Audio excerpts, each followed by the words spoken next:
जाते जाते बहुत दिन तक वो पैसा अपने पास रखे रहे वो सन्यासी। एक बार देखा कि एक राजा दूसरे राजा पर चढ़ाई करने के लिए जा रहा, सामने खड़ा हो गया सन्यासी। सन्यासी को राजा बोलता है कि तुम देखते नहीं इतना घुड़सवार सब निकल रहा है, कहीं चोट लग जाएगी, किनारे से खड़ा हो जा। कहा मैं कुछ पूछना चाहता हूँ आपसे, ये कहाँ जा रहा है घोड़ा हाथी सब? तो कहा आक्रमण करने जो वो राज्य हमारा हो जाएगा।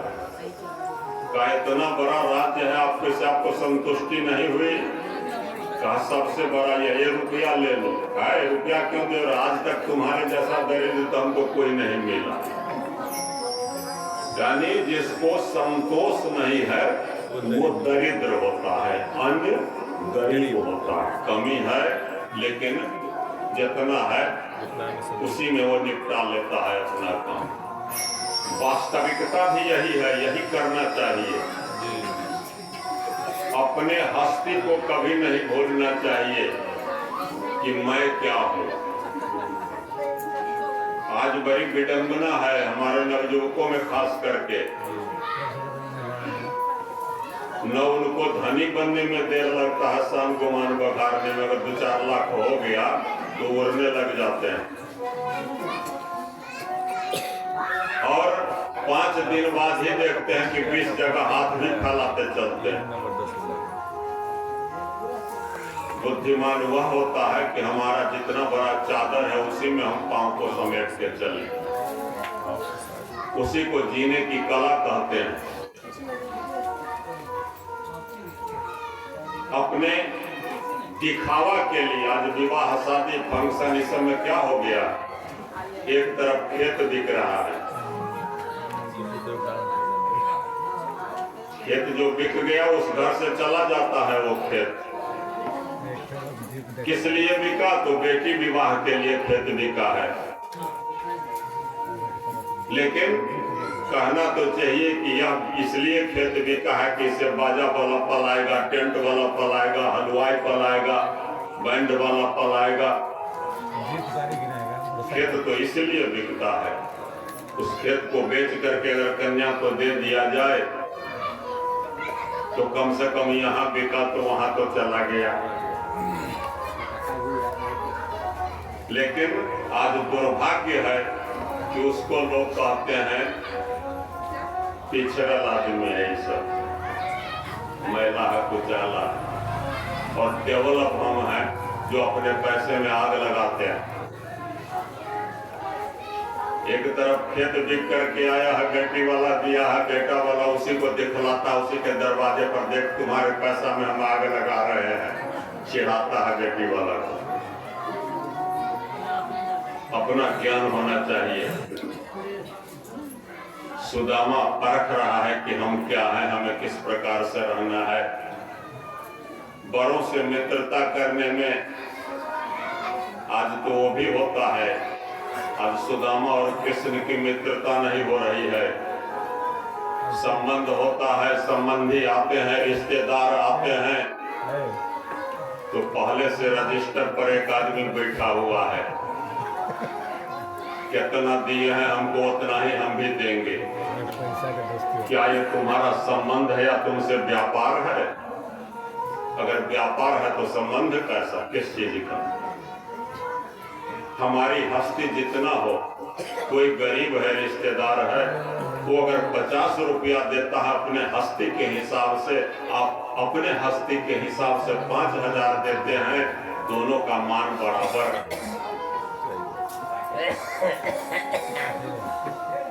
सुदामा ऐसा मित्र पहले से चिंतित है कि मित्रता करोगे तो फिर निर्वाह कैसे होगा। भगवान आश्वासन देते हैं निर्वाह मैं ही करूंगा, क्योंकि मित्रता मैं कह रहा हूं करने के लिए।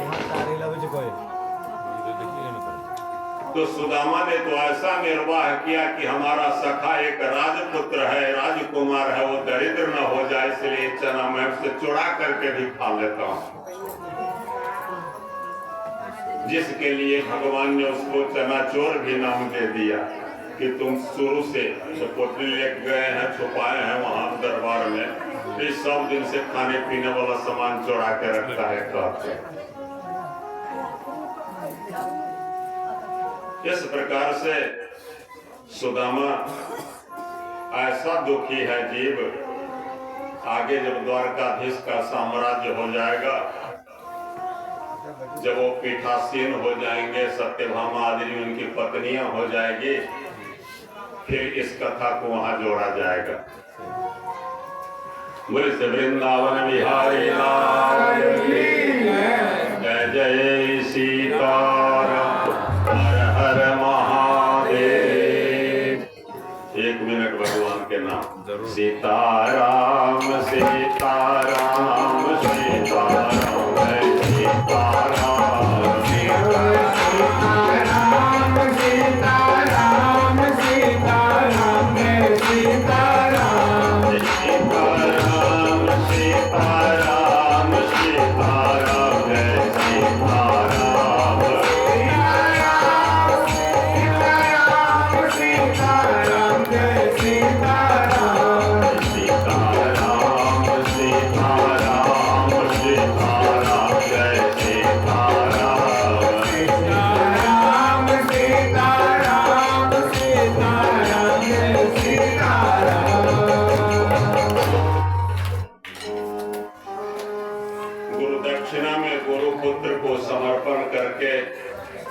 बहुत बहुत आशीर्वाद लेकर के, धन्यवाद लेकर के दोनों भाई वापस मथुरा को आते हैं।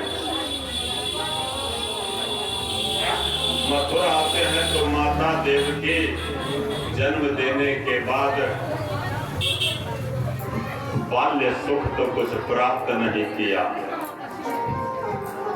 जन्म हुआ जेल में, पधार गए गोकुल में, वहां से आए तो उत्पात है उत्पात, कंसवध हुआ, यज्ञोपवीत हुआ, गुरुकुल में चले गए। आज तक माता को अपने बालक को भोजन कराने का अवसर नहीं मिला। गुरुकुल से आने के बाद माता भोजन कराना चाहती है कन्हैया लाल को।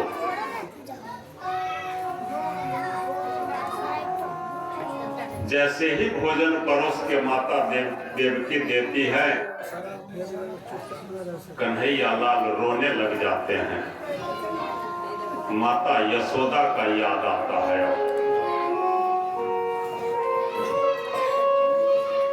कुछ बोल नहीं रहे हैं, खा नहीं रहे हैं। माता देवकी कहती हैं क्या हो गया इसे। वसुदेव जी से बोलते हैं देवकी माता। वसुदेव जी कहते हैं बच्चा का तो सबसे ज्यादा माता ही जानती है, क्या खाएगा कैसे खाएगा। माता भी कहती है मैंने तो कभी खिलाया नहीं, ये कैसे खाएगा।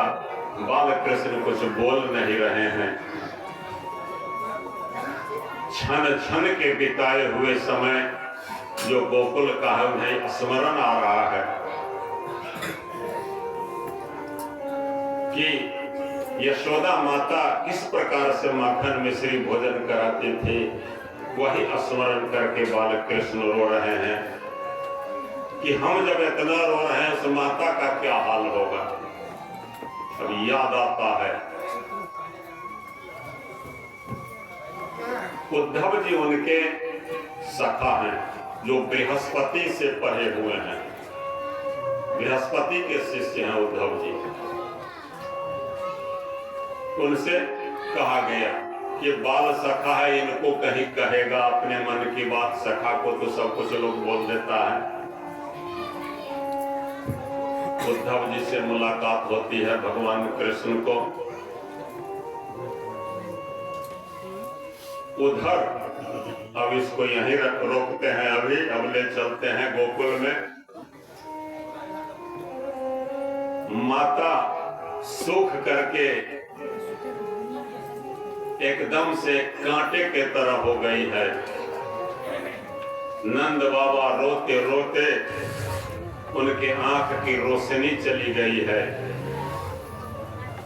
ब्रज की गोपिका जिसने हर क्षण माखन मिश्री खिला करके लालायित रहती थी, जो हमारे घर में आकर के माखन चोरी करे, तो रो रही है। रोने वाली के लिए तो ये भी कहा कि इसके मन में जब उद्वेग आता है तो रो करके अपना आंसू तो निकाल लेती है। उस राधा का क्या, जिसको कि भगवान आंसू भी निकालने का आदेश नहीं दिए, उसकी कैसी व्यथा हो रही है। उस व्यथा को तो घायल के गति घायल जाने, जो कोई घायल होए। सिनेहिया बिसरी बैसल अछि गाँव, सिनेहिया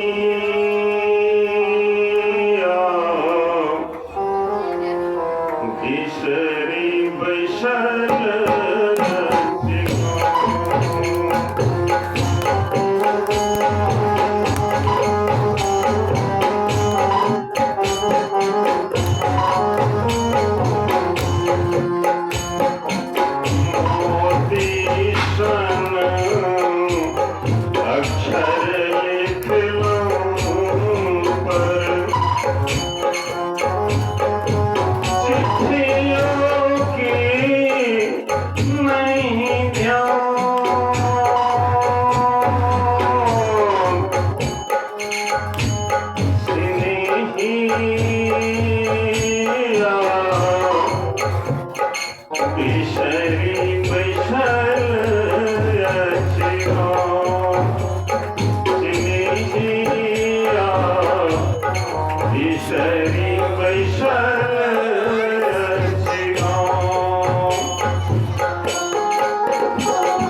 जिया बिसरी बैसल जिया बिसरी बैसल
सारी ब्रजबालाएं, सारी गोपिकाएं आज विरह के पीड़ा में जल रही है।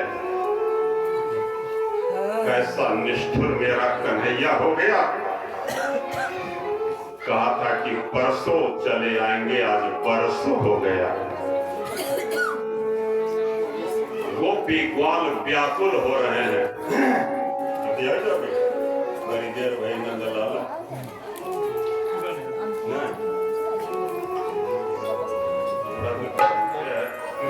मोबाइल में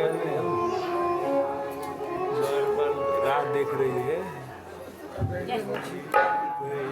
बड़ी देर भई नंदलाला तेरा राज तके ब्रजवाला। बड़ी देर भई नंदलाला तेरा राज तके ब्रजवाला।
की दृष्टि तो सब जगह है। हमारे गोपिकाएं हमारे विरह में किस तरह से तरस रही है। ग्वाल बाल भूखे प्यासे रह रहे हैं। नित्य गांव के बाहर आकर इंतजार करता है कि कन्हैया आज आता होगा। बछड़ा घास चरना बंद कर दिया है, गायें दूध देना बंद कर दी है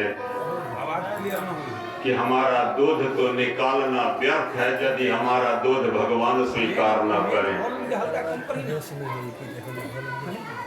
इसी दशा का जो तरंग पहुंचता है मथुरा में, इसलिए कान्हा भी आज रो रहे हैं। मेन बक्सा से बेस साइड देखिए टेबल बक्सा। कभी कभी ऐसा होता है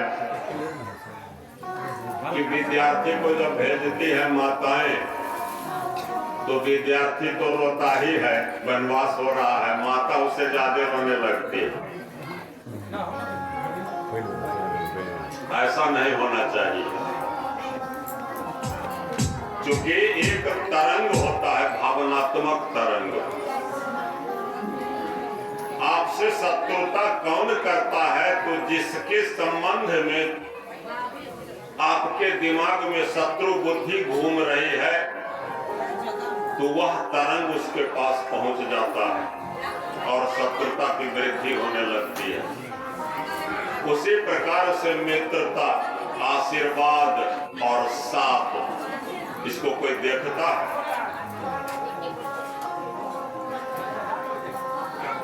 बहुत लोग तो बोल देते हैं लागा बच्चा के पंडित जी एक रात मन से आशीर्वाद दिए। वो मुखिया कैंडिडेट आया था ऐसे ही कहने, जरा मन से आशीर्वाद दो, कल आज नहीं देंगे, कल हम जाएंगे पोखरी, सब बात पे घेर लेना लाठी भाला लेके, हम तो तेरे आशीर्वाद देवे करेंगे। कहने का मतलब है कि आशीर्वाद में साउंड नहीं होता, आवाज नहीं होता। खूब मस्त रहो, खूब जियो, खूब खाओ, खूब मटाओ, जय जय रहे, ये आशीर्वाद हो रहे।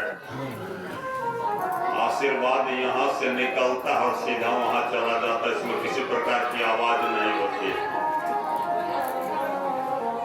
तो आशीर्वाद देने वाला दे चाहे नहीं दे, लेने वाला आशीर्वाद छीन लेता है। आशीर्वाद लेने वाला चाहे तो छीन करके आशीर्वाद ले लेता है अपने आहार व्यवहार विचार से। जिस पर खूब आप प्रसन्न हो गए उसको आशीर्वाद लग गया, जिस पर कुपित हो गए उसको अभिशाप लग गया, यही तो होता है। इसलिए आशीर्वाद लेना है तो अभिवादनशील होना चाहिए। ये सब तरंग है, भावनात्मक तरंग है जो जाता है और लगता है। वही यहाँ गोपिकाएं का जो रुदन है, जो क्रंदन है, जो करुण पुकार है, ग्वाल बाल का जो करुण पुकार है, उसका तरंग भगवान कृष्ण के पास चला जाता है। आज कितने दिनों बाद गुरुकुल से आए हैं, प्रेम से माता के हाथ का भोजन करना चाहिए, आज बाल कृष्ण रो रहे हैं। उद्धव जी को बुलाया जाता है कि उद्धव जी तो सखा है, मित्र को सब कुछ कहा जाता है, उद्धव जी इससे पूछ करके कुछ बताएंगे। उद्धव जी पूछते हैं, भगवान कृष्ण वहां के वर्णन सुनाते हैं कि हमारे विरह में क्या दुर्दशा हो गई है उन लोगों की। वो लोग तो महान भक्त हैं। उद्धव को अभिमान है और उद्धव को ज्ञान है कि जो बृहस्पति का शिष्य रहा हो, बृहस्पति का जो विद्यार्थी हो तो कोई साधारण नहीं हो सकता, महान ज्ञानी है। और वो निर्गुण ब्रह्म के उपासक हैं। उनका कथन है कि परमात्मा के आकार नहीं होता है, बिनु पग चल सुनहु बिन काना। तो कहते हैं तुम इतना क्यों पीड़ित हो रहे हो, उसको तो उपदेश देने की आवश्यकता है। क्या एक बार आप जाओ वहां, आप बड़ी बड़ी डेंग मारते हो, क्योंकि भगवान को यदि देखना था कि इनका जो अहंकार है ज्ञान का, ये गोपियों के ऊपर एक प्रकाश करते हैं कि नहीं। तो ये कहे कि हम तत्व ज्ञान के उपदेश देने जाएंगे, वो ग्वारनिया सबको क्या समझेगी, गांव घर के देहाती आदमी हैं। हम तो मीमांसा पढ़ के आए हैं, वो हमारे भाषा को ही नहीं समझेगी, निर्गुण ब्रह्म क्या होता है उसको नहीं समझेगी। कहा उद्धव भैया एक बार जाके तो देखिए, आपको पता चले, उसको समझा दीजिएगा कि हम आने वाले हैं, तत्काल कुछ दिन तुम लोग और धैर्य रखो। उद्धव जी चलते हैं, स्वरूप उनका जैसे ही बाल कृष्ण का है वैसा ही स्वरूप है। रथ पर बैठ करके जाते हैं उद्धव जी। दूर से कुछ ग्वाल बाल तो नित्य कान्हा के राह देखने के लिए जाते हैं। देखते हैं कोई रथ आ रहा है, कोई कृष्ण तो नहीं आ रहा है हमारा बाल सखा। कुछ लोग बैठे हुए हैं, बच्चे लोग, ग्वाल बाल, अरे चलो हमारा सखा कृष्ण आ रहा है, एक तो पेटकुनिया दे देता है, नहीं हम जाएंगे, बहुत बेईमान है। कहा 3 दिन में चले आएंगे, अब तक नहीं आए, जाओ उससे हम नहीं बोलते।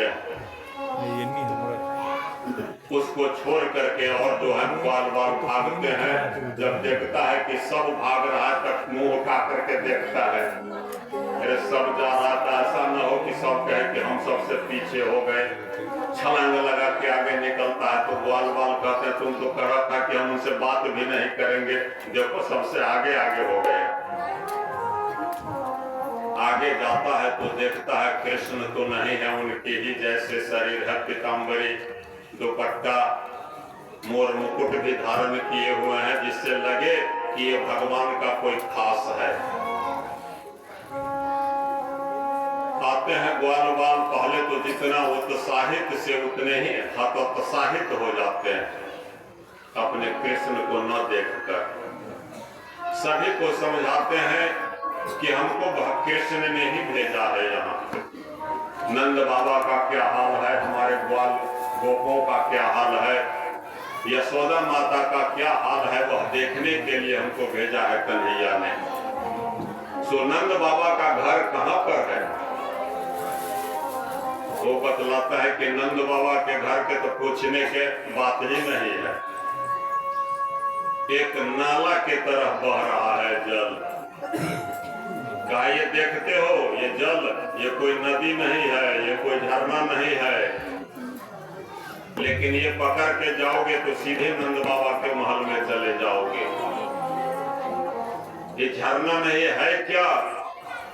तो कान्हा के जाने के बाद नंद बाबा, माता यशोदा और गोपियां का जो रुदन हुआ उसके आंसू से यह बह रहा नाला।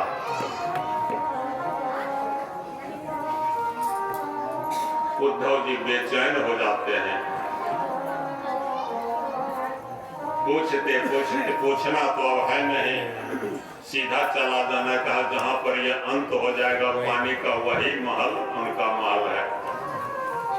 उद्धव जी जाते हैं, उस महल में तो देखते हैं बाहर बिल्कुल सन्नाटा है। बाबा नंद एक जगह बैठे हुए ध्यान लगाए हुए हैं। आंख से दिखाई नहीं देता, क्योंकि आंख तो कृष्ण दर्शन के लालसा में समाप्त हो गया है। माता यशोदा का जो हाल है, सूख करके हड्डी मात्र बची हुई है शरीर में।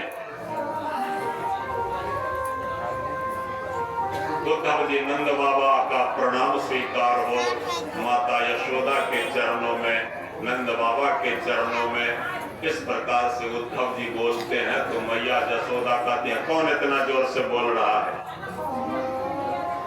जबकि ग्वाल बाल ने कहा था कि माता यशोदा के पास थोड़ा जोर से बोलना, क्योंकि बहरी भी हो गई है अब कृष्ण के विरह में।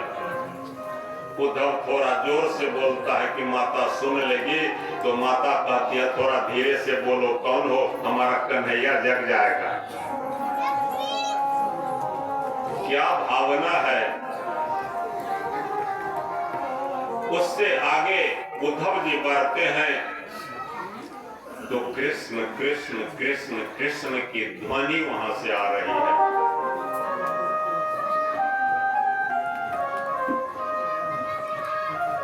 कन्हैया का हालचाल पूछते हैं, आतिथ्य होता है, रात हो गया है। अब उद्धव जी का तो आधा वहीं पर समाप्त हो जाता है कि हम जितना आज क्या प्रेम है इनको भगवान कृष्ण के चरण में, कि कृष्ण यहाँ है नहीं, लेकिन वो पालना पर इस भावना से है कि कन्हैया सोया हुआ है, कहीं नींद ना टूट जाए, इसलिए कम जोर से बोलो। चरण पर उद्धव जी गिर पड़ता है। सुबह होता है, अपना संध्या बंदन नित्य कर्म करके कहता गोपिकाओं का भी हाल देख लें। जैसे ही पहले गोपिकों से मुलाकात होता है, पहले तो कृष्ण समझ करके दौड़ते हैं कि कोई चिट्ठी है, कोई पाती है। कुछ तो ऐसा भी है कि उद्धव का ऐसा हाल बना रखा कि अब सब उनको ऊपर झपट रहा है, कोई हाथ पकड़ रहा है, कोई केस नोच रहा है, माने यहाँ कौन कुछ न कोई चिट्ठी लेके आया होगा दूत। उद्धव की दुर्दशा हो जाती है उसमें। कहते तुम लोगों को आध्यात्मिक तत्व ज्ञान हम देने के लिए आए हैं। भगवान को परमात्मा निराकार है, वो तो साकार है नहीं, उसकी उपासना करो जिससे तुम्हारे मन में शांति होगी। तुम अपने मन को परम ब्रह्म में लगाओ। गोपिकाएं कहती है कि हमारे पास 10-20 गो मन नहीं है, हम लोग को तो एक एक मन है, वो मन कन्हैया चोरा के साथे ले गया। अब दूसरा मन रहता तब तो हम लगावे तुम्हारे निर्गुण ब्रह्म में।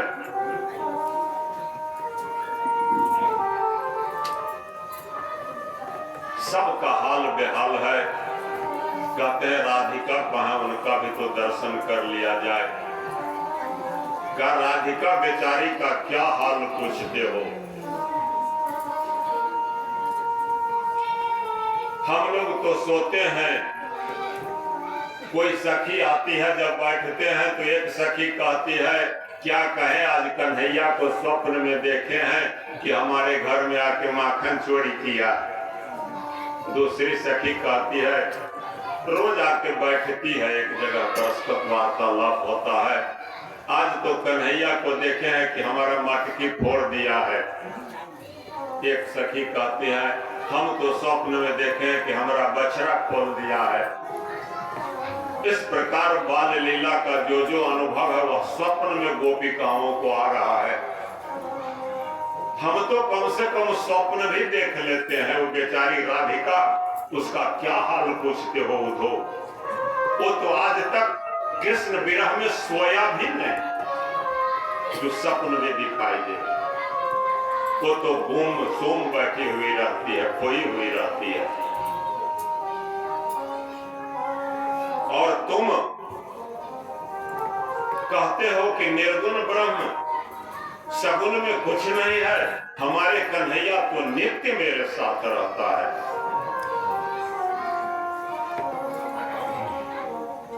इस प्रकार के भक्ति भाव पूर्ण रूप से समर्पण को देख करके उद्धव पागल हो जाता कि भक्ति का ज्ञान और भक्ति, अगर भक्ति के साथ ज्ञान नहीं हो तो भक्ति अंधी भक्ति हो जाती है। अज्ञान के साथ यदि भक्ति नहीं हो तो वह ज्ञान लंगड़ा हो जाता है।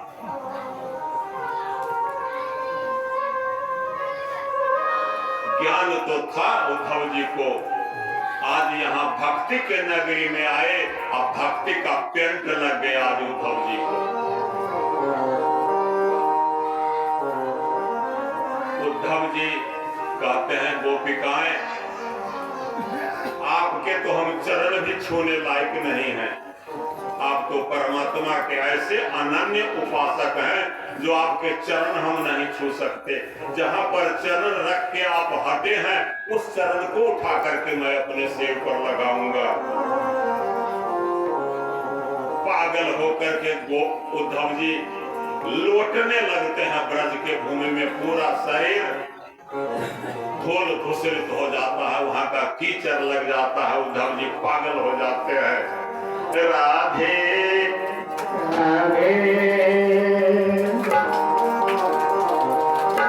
घर पहुंचे उद्धव जिस जगह था उपयोगी मंडल, वहां थी शांत पृथ्वी वायु देवी व्योम था निर्मल।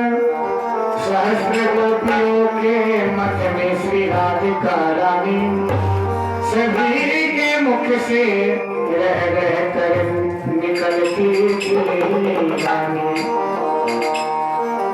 ये तो प्रेम की रानी है, तो प्रेम की रानी है, बंदगी तेरे बस की नहीं है, बंदगी तेरे बस की नहीं है। होते हैं सारे, यहाँ सारे होते हैं सारे, आस की इतनी सरसी नहीं है, ये तो प्रेम की बात है।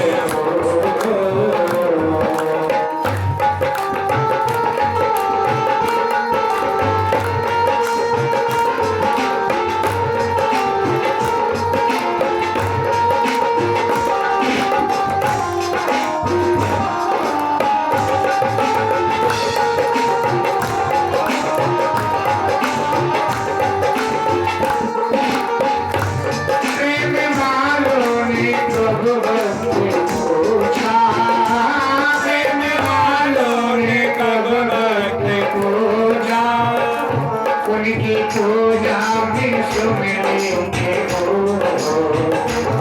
उनकी पूजा में सुमिलेंगे हो। यहाँ रम में होती है पूजा, यहाँ रम में होती है पूजा, सिर झुकाने की बोल सकते हैं। ये तो प्रेम की बात है, बंदगी तेरे बस की नहीं है, ये तो प्रेम की बात है।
हकीकत में बरती नहीं है, जो उतरती है चढ़ती है बरती, वो हकीकत में बरती नहीं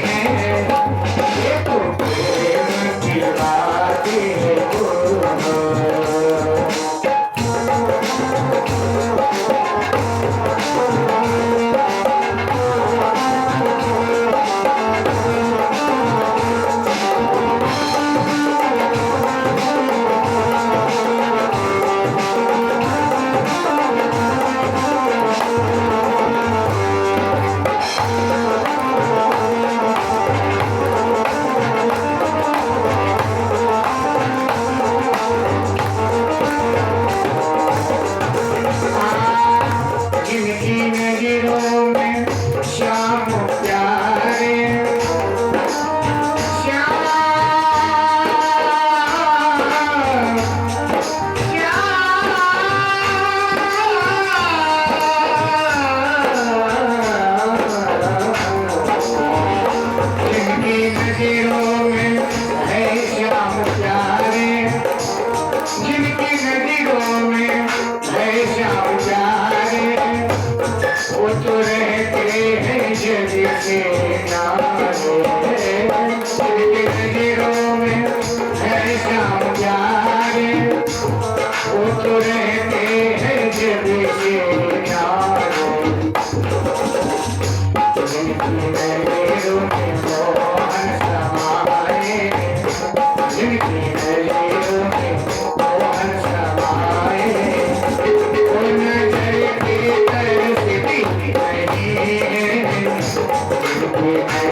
इस प्रकार से उद्धव जी जब वापस जाते हैं, भक्ति का रंग उनके ऊपर जब चढ़ जाता है, उन्हें अनुभव हो जाता है कि निर्गुण और सगुण क्या है, प्रेम भक्ति में क्या होता है, भक्ति में क्या शक्ति है। वापस जाते हैं, राधे राधे राधे राधे राधे राधे करते हुए जाते हैं। आज इस ज्ञानी संत को भगवान कृष्ण मुस्कुराते हैं, आज क्या हो गया? अरे निर्गुण ब्रह्म के उपासक आज सगुण राधिका के नाम क्यों ले रहा है? कहा कि यही भक्ति क्या है, भेजने के लिए तुम्हें भेजा था वहां। कहा तुम बड़ी क्रूर हो कान्हा, बड़ी क्रूर हो, ऐसी भी सजा दी जाती है। जिस तन मन धन को तुम्हारे ऊपर अर्पण कर दिया, तुम कितना क्रूर हो जो तुमसे मिलने के लिए इतना बेचैन है वहां के लोग। भगवान कहते हैं मैं प्रतिदिन मिलता हूं, तुम्हारे जो भ्रमित बुद्धि हो गई इसको छुड़ाने के लिए मैं भेजा हूं। मैं तो हर समय साथ रहता हूं। राधिका जी तो यही कहे थे कि किसे कहते हैं उपासना करने के लिए परमात्मा तो हमेशा हमारे साथ, हम तो हृदय कपाट में उनको बंद करके रखे, खोल करके बाहर जाने ही नहीं देते। हमारा कान्हा कहाँ गया है? कहीं हरनिश जिसका नाम सांस प्रश्वास में चल रहा हो, यही तो भक्ति की पराकाष्ठा है।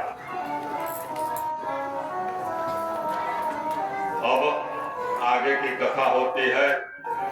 जैसे ही कंस का वध होता है तो कंस जरासंध के दामाद हैं, बड़े वीर हैं, उग्र हैं, क्रोधी हैं, बहुत सारे राजाओं को धमका डरा करके सबको अंदर में रखने वाले जरासंध है, कोई साधारण वीर नहीं है। जरासंध के जन्म के समय में तो पूर्व में बतला दिया गया था। जरा नाम की राक्षसी ने जोर दिया था, मृत बालक था, 2 भाग में बटा हुआ था। आज जरासंध विशाल सेना लेकर के चढ़ाई करता है मथुरा पर। भगवान कृष्ण बलदेव के अपने यादव सैनिकों के साथ परास्त कर देते हैं। इस प्रकार जरासंध एक बार, दो बार, तीन बार, चार बार नहीं 17 बार आक्रमण किया मथुरा पर। भगवान कहे कि बड़ी कठिन है ये काम। अब 18वां बार में क्या होगा, तो कुछ संत ब्राह्मणों को, पंडितों को बुलाया कि ऐसा यज्ञ कर दीजिए कि इस बार हम उसका वध कर दें कृष्ण का।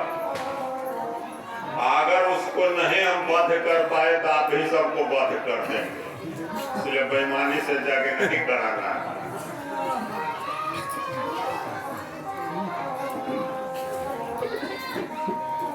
भगवान को तो भक्त की चिंता रहती है।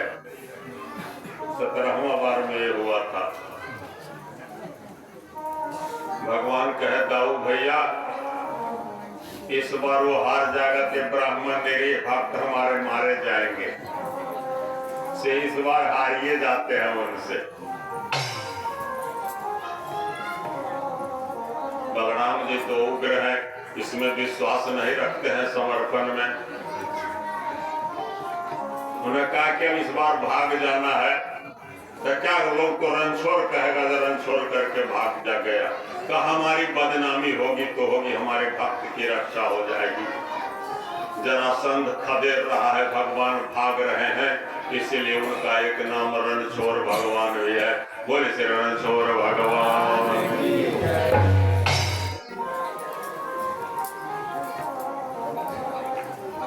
अब बार बार आक्रमण हो। एक बार तो बलराम जी ने ऐसी दुर्दशा की थी उसकी कि कहा इस बार मार देते हैं। उन्होंने अपना हल मूसल उठाया था,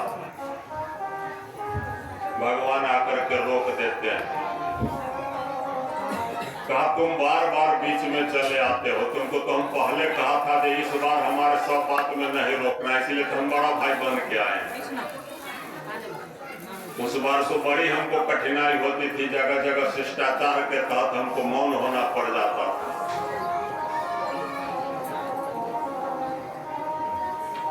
तो कहा नहीं समझते हैं दाऊ भैया, इसको मार देंगे तो अभी बहुत दुष्ट, बहुत पापी, बहुत आतताई है जो जहां तहां छुपा हुआ है।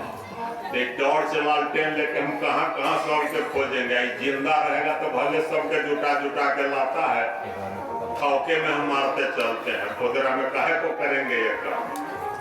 इसलिए इसको जीवित छोड़ दीजिए। कहा कि रण में शत्रु अगर मारा जाता है तो उसकी वीर गति होती है, लेकिन पराजित होकर के जो दास्ता स्वीकार करना पड़ता है वो बड़ा दुस्सह्य होता है। कांता वियोगः स्वजनापमानः रणस्य शेषः पुनरिपस्य सेवा।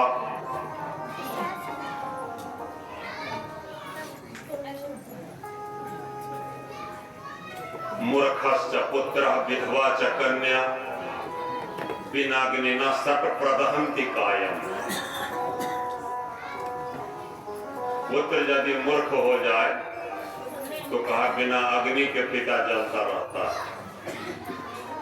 पिता के सामने यदि पुत्री विधवा हो जाए तो पिता बिना अग्नि के जलते हैं।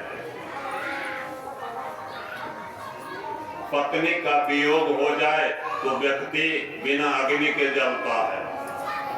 अपने व्यक्ति से अपमानित हो जाए तो बिना अग्नि के जलता है। और रण में जो पराजित कर दे योद्धा और उसकी दास्ता स्वीकार करने पड़े शत्रु के, तो कहा हुआ भी इच्छा जो है बिना अग्नि के जलाता है।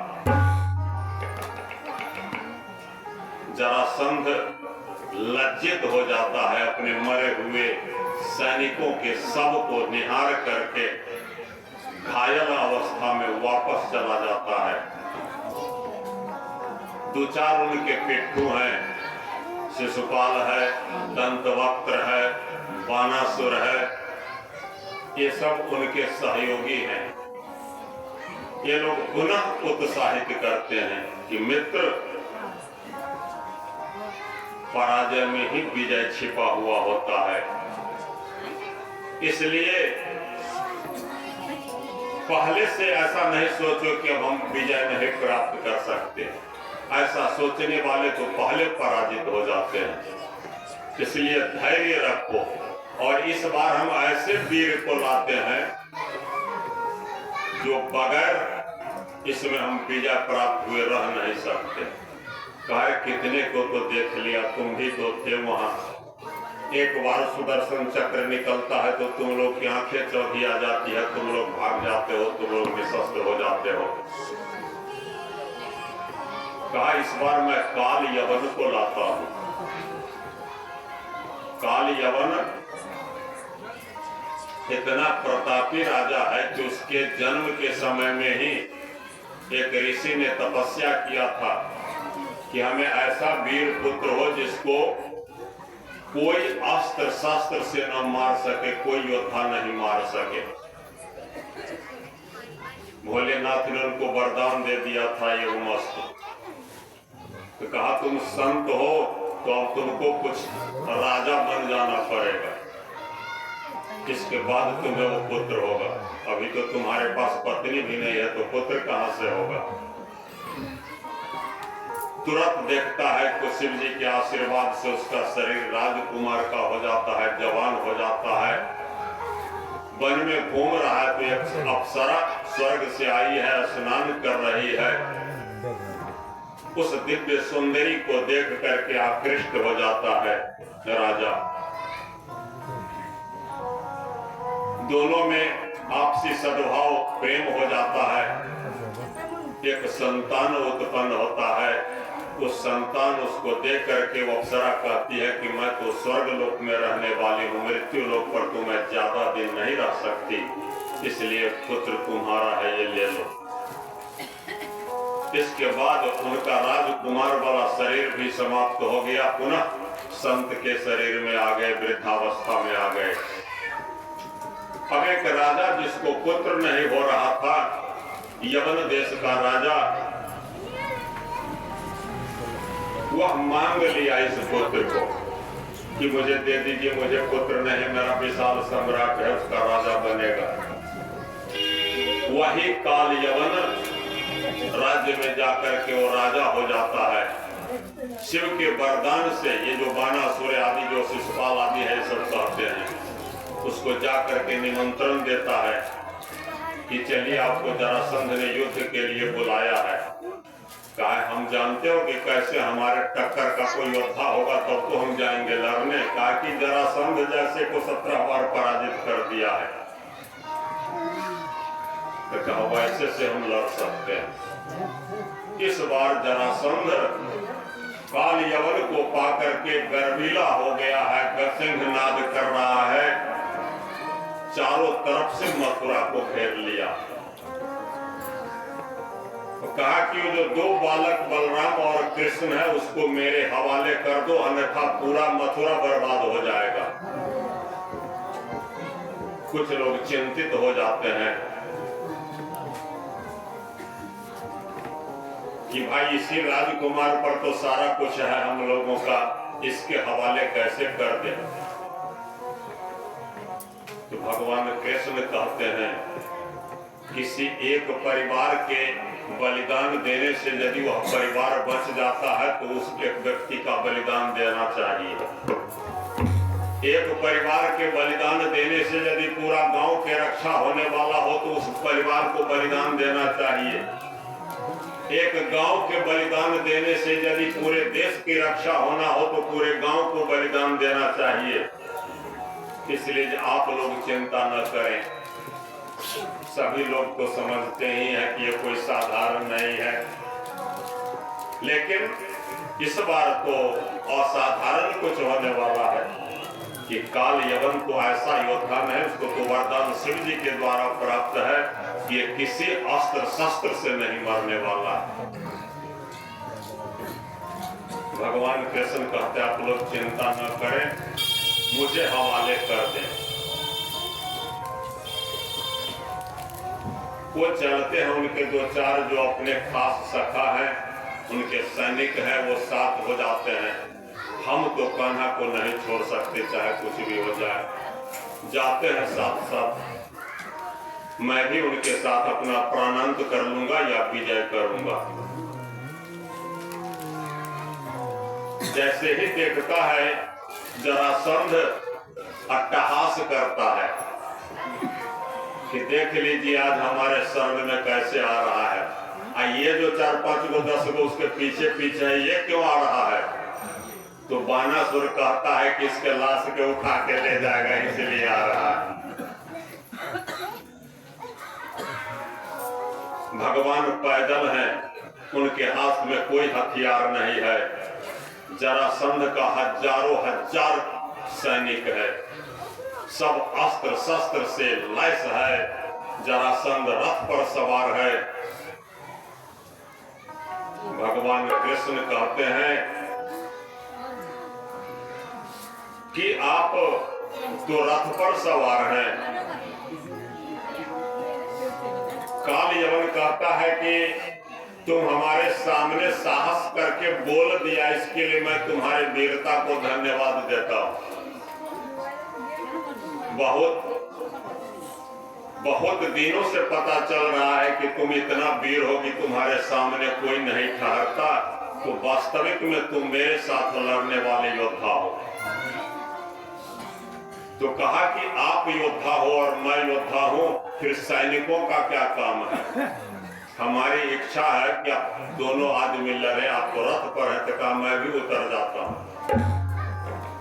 वीर का लक्षण होता है कि सामने यदि निशस्त्र है तो उसको वैसे ही युद्ध करें। अगर शत्रु के हाथ में हथियार नहीं है तो हथियार से वार नहीं किया जाए, युद्ध का नियम होता है। कहा कि ठीक है, हम आप जब लड़ने लगेंगे तो आपका सैनिक तो हम पर झपट्टा मार के प्रहार कर देगा। हम चाहते हैं कि अकेले आप वीर हैं और मैं भी वीर हूं, तो लड़ाई फरिया लिया जाए। कहा ठीक है, कोई नहीं, सैनिक सब हथियार डाल दे। जरासंध का सारा सैनिक हथियार नीचे रख देता है। भगवान दिमाग लगाते हैं, कहा कि यहाँ हमने विश्वास करते आपके सैनिक पर, इतना फटकी चलिए जहां पर कोई नहीं, न हमारा कोई सैनिक हो न आपका, वहां पर युद्ध करेंगे दोनों आदमी। तो चलो हम तैयार हैं। तो अभिमान में था कि आज तो इसको हम जय सिया राम कर देंगे। अब भगवान भागते जा रहे हैं, बाल कृष्ण काल यवन खदेड़ते जा रहा है। बहुत दूर है, इसीलिए तो तुम्हारा रणछोड़ नाम है, बिल्कुल सही रणछोड़ नाम है। हम नहीं समझते तुम भाग के जाओगे कहां। आज तुम जहां जाओगे तुमको छोड़ नहीं सकते। इस प्रकार करते करते भगवान आगे आगे भाग रहे हैं। कभी नजदीक में आ जाते हैं, कभी फुर्ती से थोड़ा दूरी बना लेते हैं। काल यवन भागता जा रहा है, पीछा करता जा रहा है। उनको तो ले जाना था एक पहाड़ के गुफा में। राजा मुचकुंद सूर्यवंशी राजा थे। देवासुर संग्राम में इंद्र को मदद करने के लिए गए थे। इंद्र विजयी हो गया था। बहुत दिन तक राजा मुचकुंद इंद्रलोक में रहे थे। बहुत समय बीत जाने पर राजा मुचकुंद कहते हैं कि अब मैं जाना चाहता हूं अपने धराधाम को। तो इंद्र कहते हैं कि हम लोगों का जो अपने यहाँ का जो है हजारों वर्ष का वहाँ एक दिन होता है उस लोक सब में। हमारा वर्ष वहाँ के वर्ष में अंतर हुआ करता है।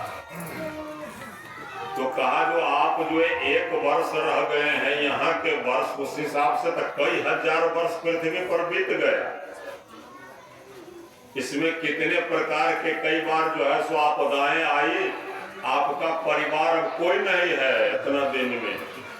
कहिया सब समाप्त हो गया, पीढ़ी कितने पीढ़ी आपका चला गया। मुचकुंद को बड़ा अफसोस हुआ कि इतना दिन बीत गया, अब हम वहां जाके क्या करेंगे। हमको ऐसा उपाय कीजिए, कहा कि कुछ तो वरदान आप ले लीजिए। इंद्र कहते हैं तो मुझको वरदान में ऐसा कर दीजिए कि अब हम थके हुए, हम चाहते हैं कि हम सो जाएं, अच्छा से सोएं। तो इंद्र आप उनको देते हैं वरदान कि जाइए आप अमुक गुफा में सो जाइए, वहां कोई जाता उता नहीं है और आपको कोई जगाएगा नहीं है। जो जगाएगा सो देखते ही आपके नजर से वो मर जाएगा भस्म होकर। वही मुचकुंद गुफा में सोए हुए हैं, होंठ काट रहे हैं कुंभकर्ण के तरफ। बालकृष्ण भगवान दौड़ाते दौड़ाते उस गुफा में जब घुसते हैं तो काल यवन कहता है इसमें लुकाने से काम चलेगा, कहीं भी जाओगे तो हम खोज लेंगे तुमको। गुफा बिल्कुल अंधेरा है, कुछ दिखाई नहीं दे रहा है। भगवान दौड़ रहे हैं, देखे हैं मुचकुंद जी सोए हुए खर्राटा ले रहे हैं तो अपना जो था ये दुपट्टा ढक देते हैं, आगे जाके छिप जाते हैं। अब ये काल यवन एक तो अंधेरा था और अहंकार में तो भी अंधा हो चुका था। सोचा कि अब तो ऐसा मौका हो तो कहीं भागेगा तो कहां जाके, आज इसी में तुम्हारा अंत तय है। देखा मुचकुंद को दुपट्टा तो भगवान का ऊपर से ओढ़ाया हुआ था, कहा देखते हैं डर से जो ओढ़ के चादर सो गया है, ठकना काटने से होगा, उठो। बार बार बलात्कार से उठाना चाह रहा है, पैर के ठोकर मारता है। मुचकुंद की निंद्रा नहीं खुल रही है, झपट्टा मारता है कि अब इसका गला दबा देता हूँ। मुचकुंद जैसे ही नजर खोलते हैं वहीं पर उसके शरीर में आग लग जाता है, मारा जाता है बाल यवन। अब जरासंध सोचता है कि ये जो भाग के गया है इसी में आग लगा देते हैं, जंगल में उसे मारा जाएगा। आग लगा देता है। भगवान तो भगवान है, निकल करके चले आते हैं।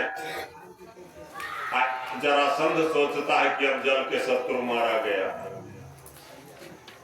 भगवान सोचते हैं कि हमारे चलते हमारे मथुरावासी बहुत बार आक्रमण झेलते हैं, परेशान होते हैं, तो क्यों न एक विश्वकर्मा को आदेश दिया, रातों रात समुद्र के भीतर द्वारका नगरी के निर्माण करवाते हैं। भगवान सभी बाल सखाओं को जितने हैं मथुरा निवासी सभी को ले जाते हैं, वहां पर निवास करा देते हैं, द्वारिकाधीश हो जाते हैं। बोली से द्वारिकाधीश भगवान श्री बाकी लाल की।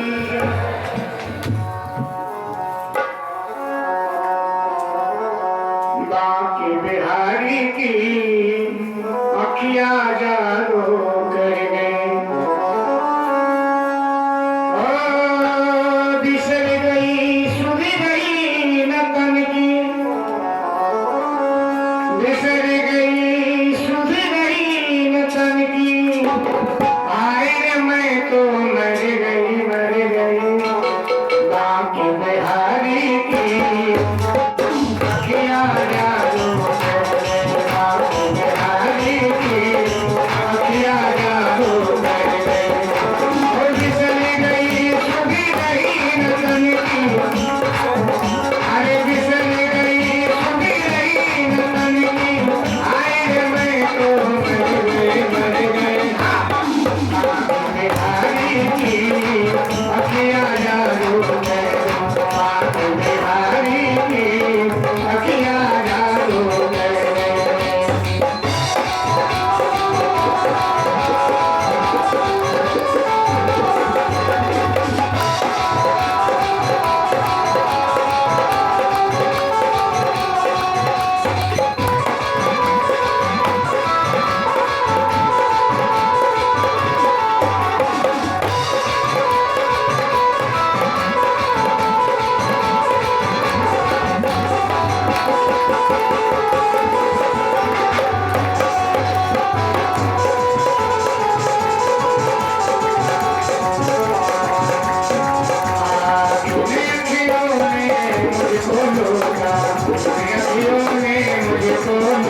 दुनिया का हर बंधन छोड़ा, इन अखियों ने मुझे बोलूंगा, दुनिया का हर बंधन छोड़ा, दुनिया का हर बंधन छोड़ा। अरे इन्हें देख के मैं तो लोगों, इन्हें देख के मैं तो लोगों, हाय नाचने लग गई बाप बिहारी की अखियाँ जादू करे, बाप बिहारी की अखियाँ जादू करे। उतर गई सुधी रही नतन की, उतर गई सुधी रही नतन की, आए मैं तो मर गई बाप बिहारी की अखियाँ जादू करे, बाप बिहारी की अखियाँ जादू करे।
अब द्वारिका के निर्माण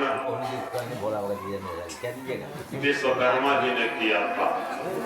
अपने तपस्या के बल से उन्होंने जितना पुण्य अर्जित किया था, सारा पुण्य उन्होंने द्वारका निर्माण में लगा दिया। उनकी सुधर्मा सभा जो थी उस द्वारकाधीश के भवन में, का उस सुधर्मा सभा में किसी प्रकार की वृद्धावस्था, भूख, प्यास, धूप, ठंडा, ये सब कुछ असर नहीं था। इस प्रकार के सुधर्मा सभा जिसमें भगवान बैठते थे। इसके बाद रेवती के साथ बलराम जी का विवाह होता है। फिर राजा विदर्भ के राजा भीष्मक हैं, उनके 4 पुत्र हैं।